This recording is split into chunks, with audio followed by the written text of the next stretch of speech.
নমস্কার, আমি ডক্টর নীলাঞ্জনা চট্টোপাধ্যায়। আমি জেনারেল ডেন্টাল সার্জন। আজকে নতুন একটা দাঁতের বিষয়ে কথা বলতে এসেছি।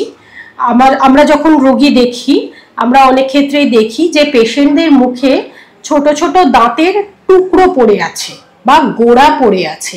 সেগুলোকে আমাদের ভাষায় বলা হয় রুট স্টাম্পস। যখন দাঁত ক্ষয়ে যায় এবং সেটার সঠিক সময়ে ট্রিটমেন্ট করা হয় না বা কেয়ার করা হয় না, বা যদি করাও হয় দাঁতের উপরের অংশটা কোনো কারণে উঠে চলে যায় অথচ গোড়ার পোর্শনটা রিটেন্ড হয়ে থাকে বা পড়ে থাকে, তখন কিন্তু সেটাকে রুট স্টাম্পস বলে আমাদের ভাষায়। ছোট ছোট কালো কালো গোড়া সারা মুখে ছড়িয়ে থাকে, বা একটাও থাকতে পারে বা মাল্টিপলও থাকতে পারে।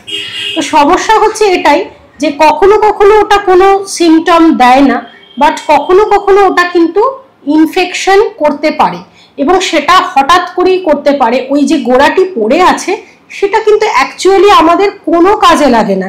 যে পেশেন্টের মুখে গোড়া পড়ে থাকে তিনি কিন্তু ওটা দিয়ে কোনো ফাংশন করতে পারেন না, কিন্তু ওটা হাইলি ইনফেকশাস, এবং এনি ফাইন ডে ওখানে কিন্তু ইনফেকশন হতে পারে, ব্যথা হতে পারে, মুখ ফুলে যেতে পারে।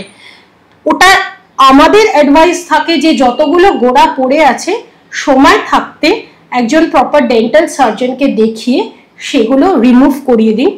তিনি যদি কোনোভাবে সেটাকে ট্রিটমেন্ট করে রাখতে পারেন, সেটা একটা পদ্ধতি অবলম্বন করা যেতে পারে। আর বেশিরভাগ ক্ষেত্রেই সেটা তুলিয়ে দেওয়ারই অ্যাডভাইস দেওয়া হয়।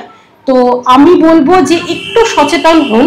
আপনারও মুখে যদি ওই রকম অনেকগুলো গোড়া পড়ে থাকে তাহলে কিন্তু আপনার নিয়ারেস্ট কোনো ডেন্টাল সার্জন আপনি জানেন তার কাছে গিয়ে কিন্তু একটু দেখিয়ে নিন। নমস্কার।